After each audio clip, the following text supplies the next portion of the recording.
जैसा सबसे पहले मैं पूरे हरियाणा प्रदेश के किसान साथियों को बधाई देना चाहता हूं। जिस तरह का आंदोलन आप लोगों ने कल लड़ा, चाहे वो यमुनानगर हो, अम्बाड़ा हो, कुरुक्षेत्र हो, आपका नरवाना हो, आपका जींद हो, हिसार हो, यानी किस किस का नाम ले, पूरे के पूरे हरियाणा के अंदर जिस तरह कल बीजेपी और जेजेपी वालों को ये दिखा दिया कि आप हमारे ऊपर तानाशाही नहीं कर सकते, और एक ही दिन में हरियाणा सरकार ने दिल्ली जा करके आपके सामने घुटने टेकने पड़े, आपने उनको मजबूर किया।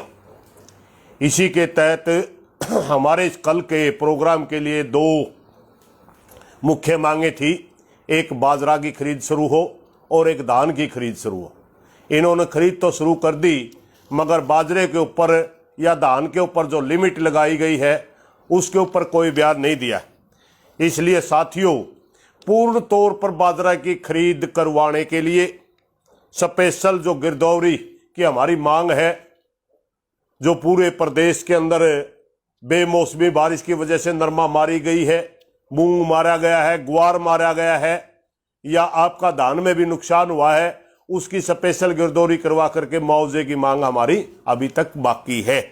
इसलिए आप लोगों से प्रार्थना है, हमने कल इसलिए वो धरने वापस लिए थे कि चलो ठीक है, अभी धान की खरीद या बाजरे की खरीद शुरू हो रही है, मगर एक नजर बनाए रखनी है।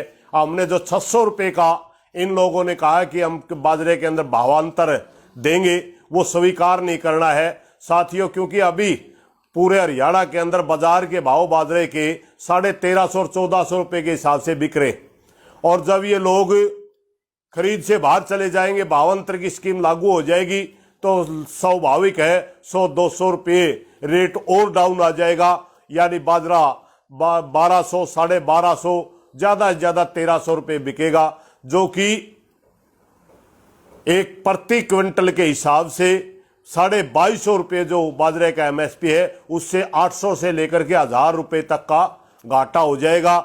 इसलिए साथियों, अगर ये 600 रुपये भावांतर के तहत देते हैं तो सीधा सीधा किसान को 400 और 450 रुपये प्रति क्विंटल का घाटा है। इसलिए हमने स्कीम स्वीकार नहीं करनी है। इसके लिए पूरे बाजरे की खरीद के लिए हमने लड़ना है। दूसरा, हमने स्पेशल गिरदौरी का मात्र ये बयान दे देते। पिछली बार भी ये हुआ, उससे पिछली बार भी ये हुआ, 2 बयान इनके सिर्फ बयान बन के रह गए। इसलिए मेरी पूरे हरियाणा प्रदेश के किसानों से एक प्रार्थना है, कृपया अपने गांव में कमेटी बनाएं और वो कमेटी देखे कि पटवारी के पास क्या गिरदौरी का लेटर आया है, नहीं आया है, और वो गिरदौरी कितने % गांव की दिखा रहा है। अगर किसी पटवारी ने 25% से कम नुकसान दिखाया तो समझे आपको मुआवजा नहीं मिलेगा। अगर 25 से 50 तक का नॉर्म है तो मुआवजा कम मिलेगा। 50 से 75 का अलग नॉर्म है, 75 से 100 का अलग नॉर्म है। इसलिए मेरी सभी प्रदेश के किसानों से प्रार्थना है, अपने अपने पटवारी से मिलकर के सही मुआवजा लेने के लिए अपनी कमेटी बना करके पटवारी के ऊपर नजर रखें और अपने गांव की सही गिरदौरी करवाएं।